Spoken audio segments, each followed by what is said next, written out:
Okay, Oh, it's not recording from my phone. I just started recording. Okay. I didn't know that's what you're asking, Cecilia. Sorry. No, it's okay. So I don't know if you guys want me to And I'll go put it first. up on YouTube, and then Okay. I'll share the link with you guys Okay. if that's okay with everybody Yes, to that's fine. to be on Yeah, YouTube. and then if you want, I'll share the link. Then we're supposed to send the link to Professor. So Okay. at least at this part, the discussion part, so we can look at it. But, okay, And it has to be 15 minutes. Is that what you said? it's like 15 to 30 minutes. Yes. Okay.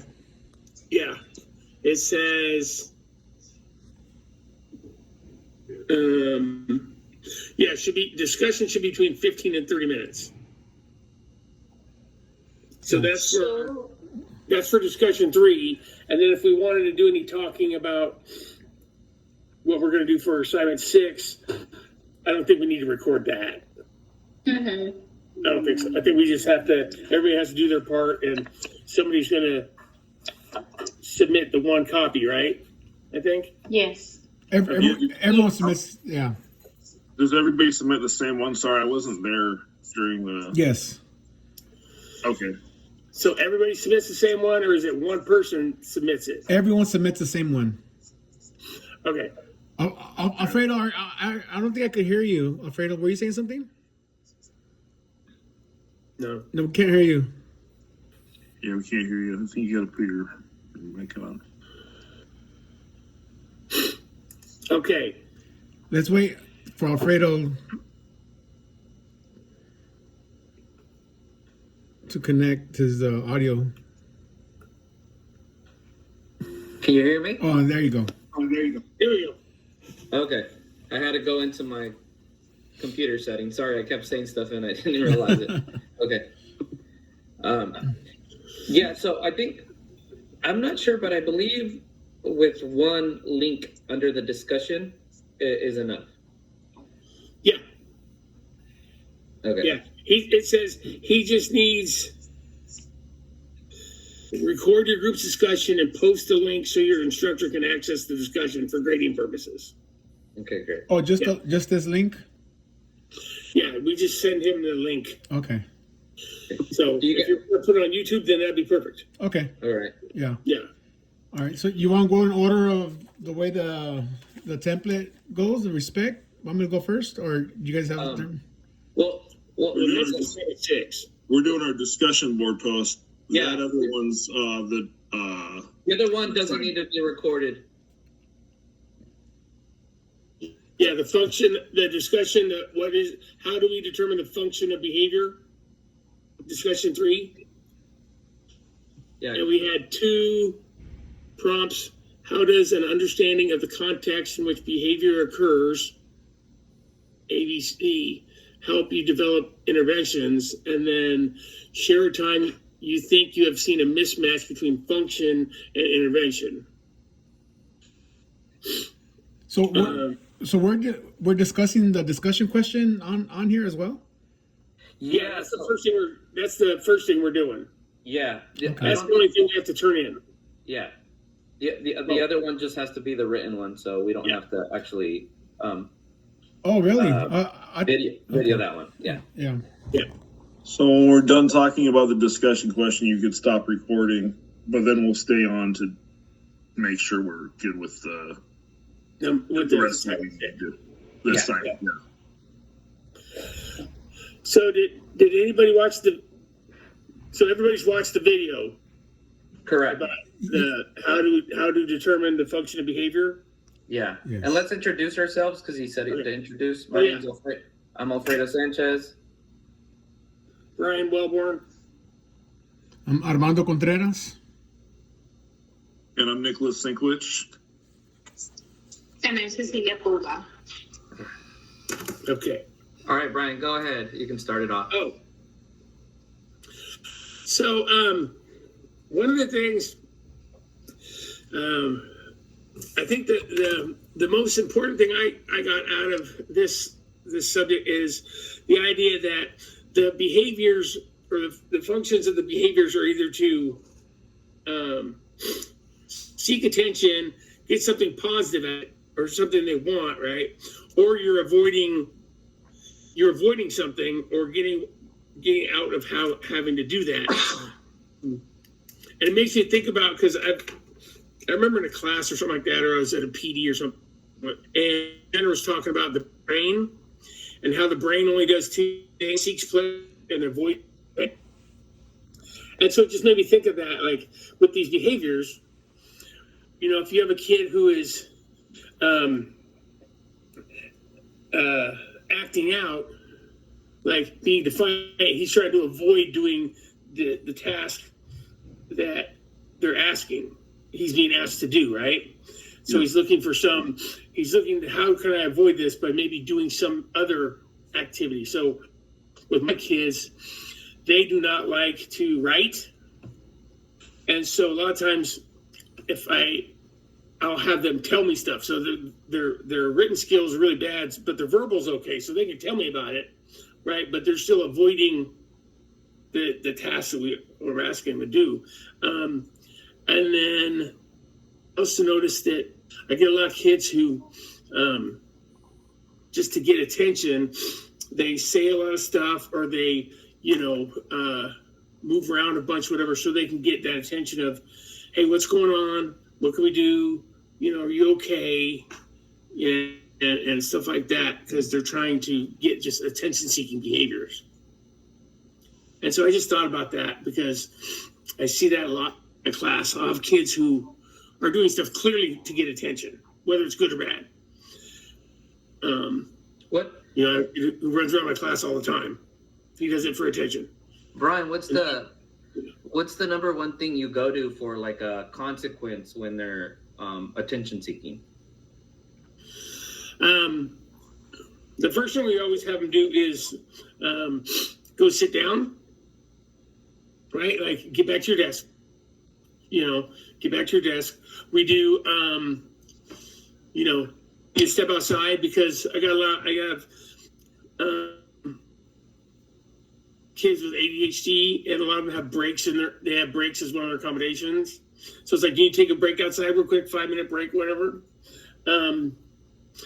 But we also talk to them about, like, hey, you got to be able to come back in and be ready. So if it's going to take you longer than that, then,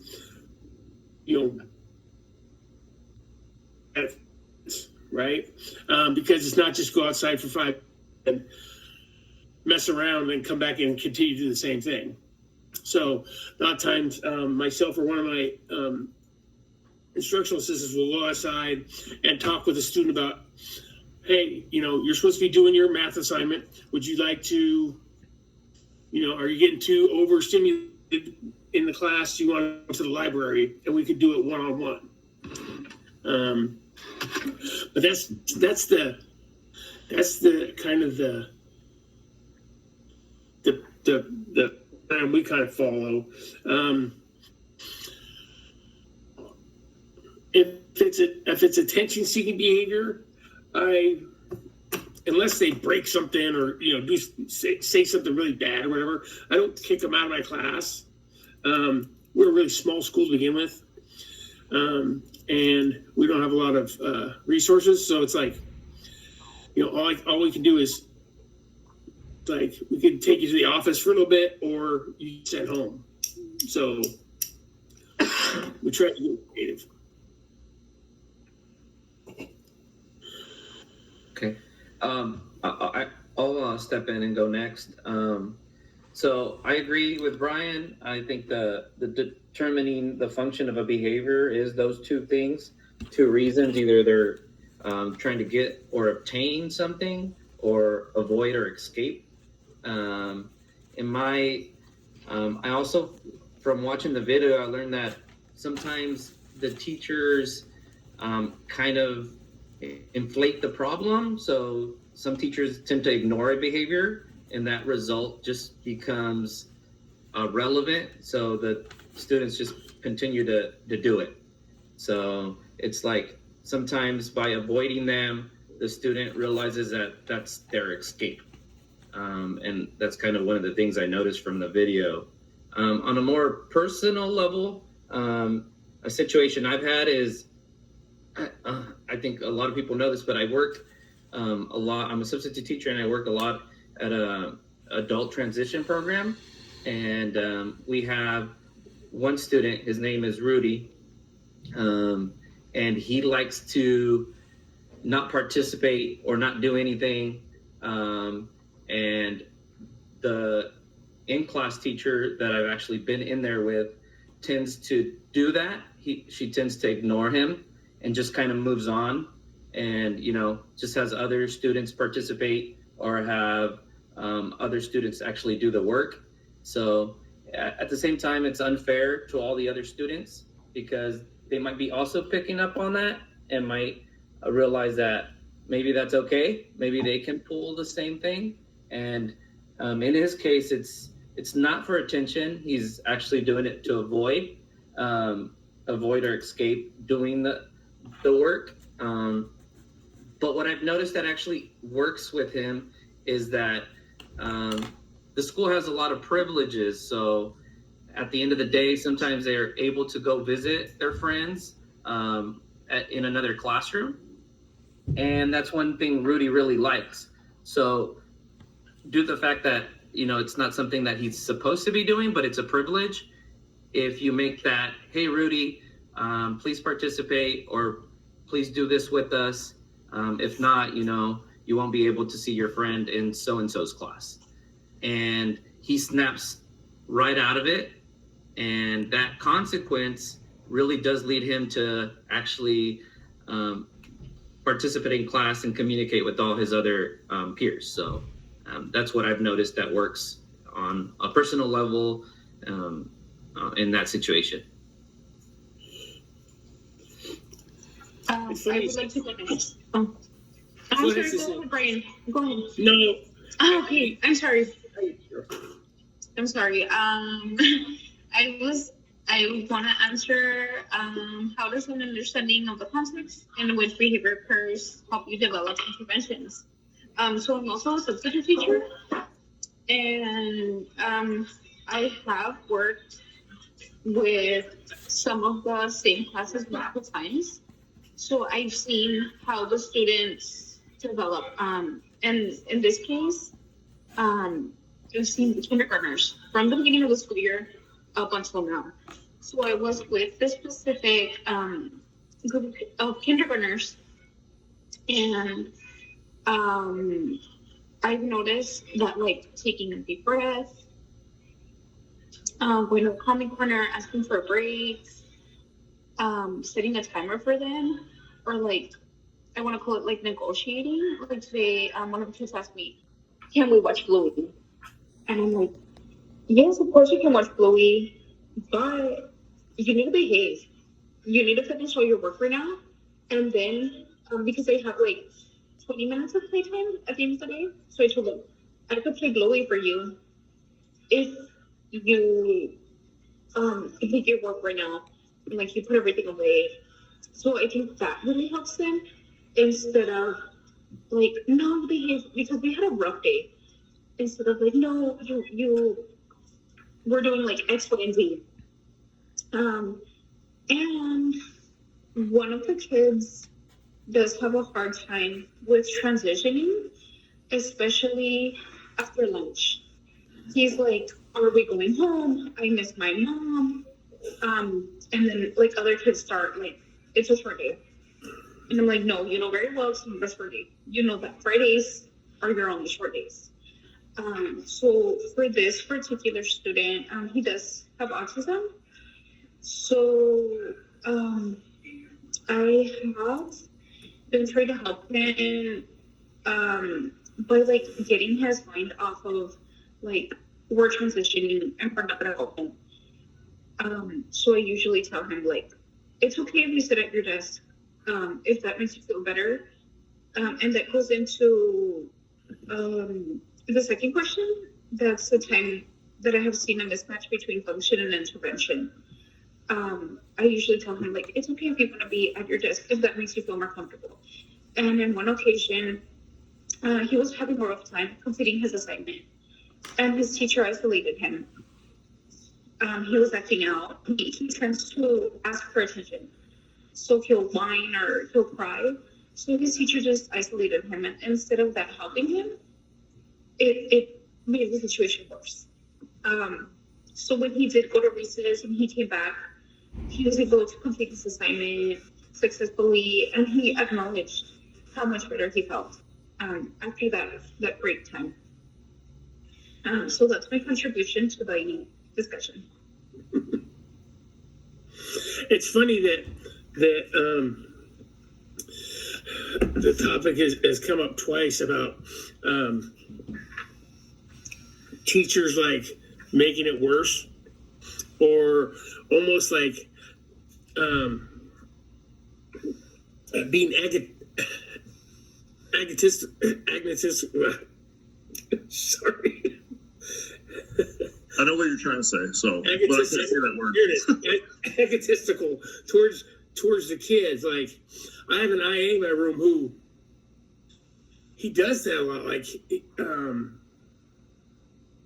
but it's in kind of like a passive aggressive way. Like, if one of our kids like shut the classroom door on him in the morning because they were trying to be, I don't know, silly or whatever, right? Or playing around. Then later on in the afternoon, like the kid will be walking up to the door and he'll shut the door. Or I noticed that a lot of times, especially regular ed teachers, if they don't understand the student very well or stuff, they can get frustrated pretty easy, and then it becomes kind of like that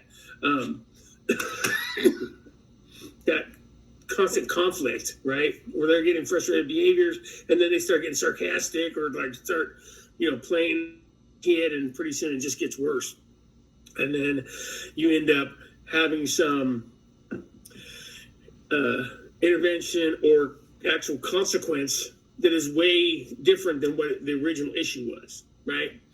They were like tapping a pencil, and next thing you know, they're in the office getting, in-house suspension or something because it all started because of a pencil. Sorry. All right, you guys want me to go? No, We're at 17 minutes already. From Yeah, time. Armando, please go. I'll stop talking. I want to be short. Yeah, I'm going to probably be short. Go ahead, Nick. Go ahead, Nick. No, you. All right. You know what?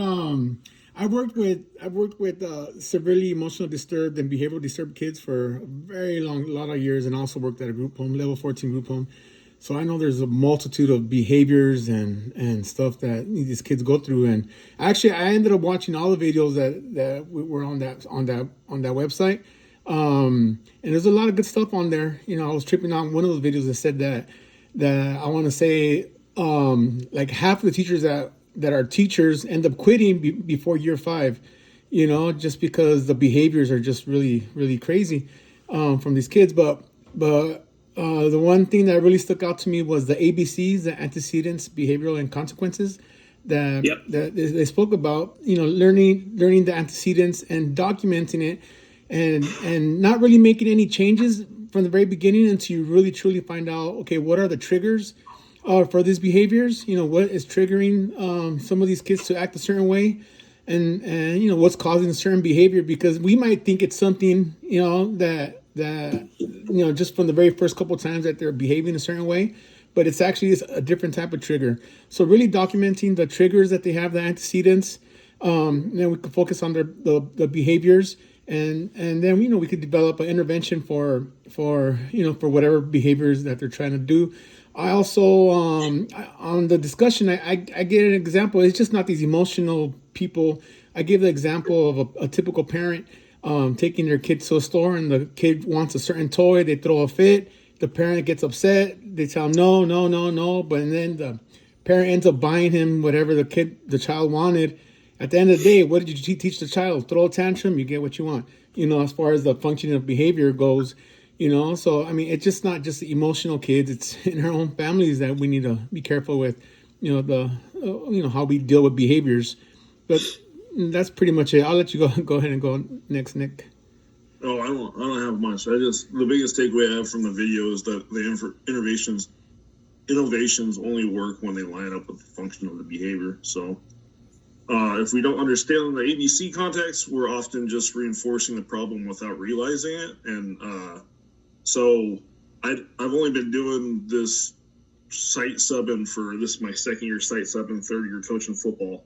So, in this industry, very, very short, but kind of lines up with my corporate background, where with employees sometimes they act out too. But I was in a mild mod class for a little bit last year, and there's this one student that just continued to sleep and not do her work, and it was kind of like their home base where these kids with just anxiety issues could go if they didn't want to go to class, and she was just in there every single day and not doing anything, just sleeping. And the aides would try to get her to work, and whenever they'd finally convince her to do like a minute worth of work, and then she'd just like get frustrated and say she needed to speak to the psychologist on site, and we have I think 5.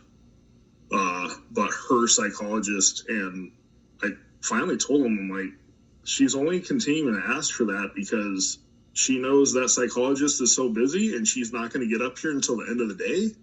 She won't have time. So she's just going to sleep at her desk the whole time. So they started to work out a different function of either getting a different aide or a different psychologist to like help her out if she's having like a little mental break, or having the psychologist actually back and say, hey, I'm not available all the time, but you got to keep working. This is part of the process.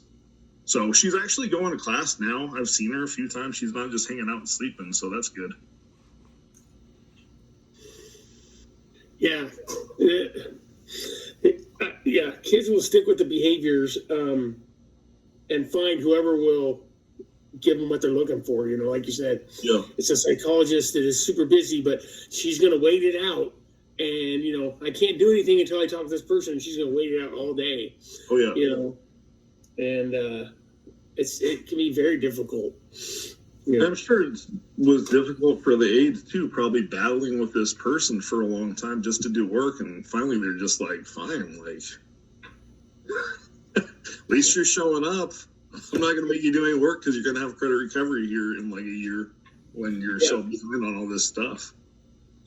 Well, and then you know, and that brings up the question of, do you put all your efforts into this person who's, for example, sleeping the whole time, and you're taking away time from the kids who are actually working, you know, or if you are engaging with the sleeping person and then they're disrupting the whole class, and they're going to be, you know, bothering everybody else. It's like, what's the lesser of two evils?